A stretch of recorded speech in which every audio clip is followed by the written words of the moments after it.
Благодарам, председателе.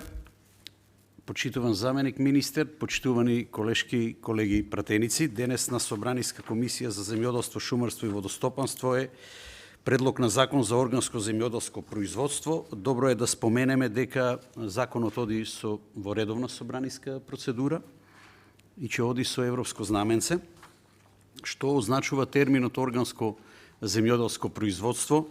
Овој термин означува начин на производство каде што методите кои што се користат при овој тип на производство се комплетно во согласност со одредбите кои што се содржани во ова законско решение, и тоа за сите фази, почнувајќи од производство, подготовка и дистрибуција. Во суштина, органското земјоделско производство е систем на управување со фармите и производство на храна, каде што се комбинирани најдобрите практики во делот на зачувувањето на животната средина, во делот на зачувувањето на климата, зачувување на природните ресурси, извонредно високо ниво на биодиверзитет и секако благосостојбата на животните. Секако, сума сумарум, ова на крајот значи исполнување на исклучително високи критериуми при производството во делот на органското земјоделско производство. Сето ова нас не води до тоа да секој оној земјоделски производител доброволно може да се определи и да започне да се занимава со органско земјоделско производство на храна, меѓутоа треба добро да знае дека барањата во делот за органско земјоделско производство се разликуваат од барањата во делот на конвенционалното земјоделско производство. Кои се нашите очекувања од ова предлог законско решение?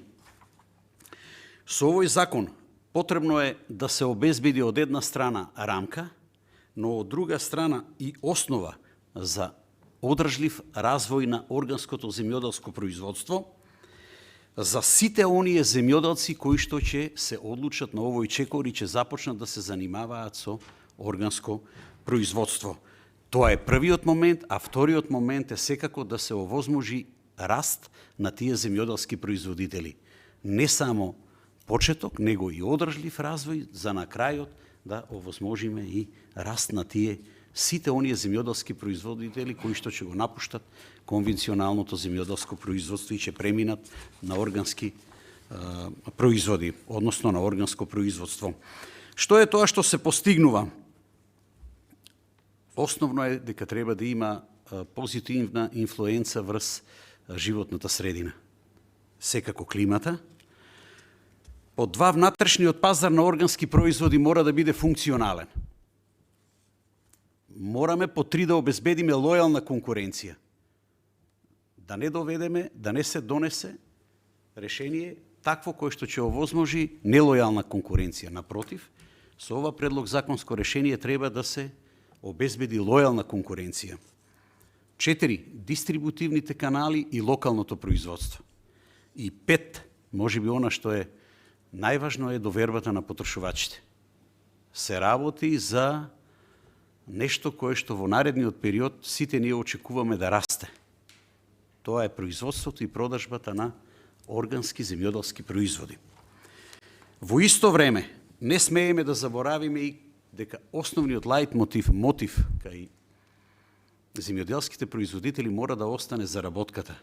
Во моментот кога земјоделскиот производител ќе донесе одлука да го напушти и да има преоден период дефиниран согласно ова предлог законско решение, преоден период, тој мора да знае која ќе биде нивниот финансиски бенефит од сето ова.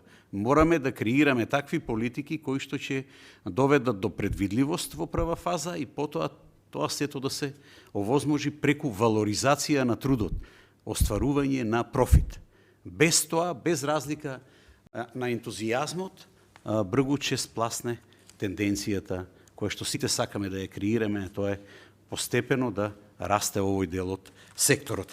Со овој закон се дефинираат целите и началата, преработката, складирањето, дистрибуцијата, продажбата, употребата на ознаки, но секако и надзорот, инспекцијскиот надзор врз она што значи органско производство.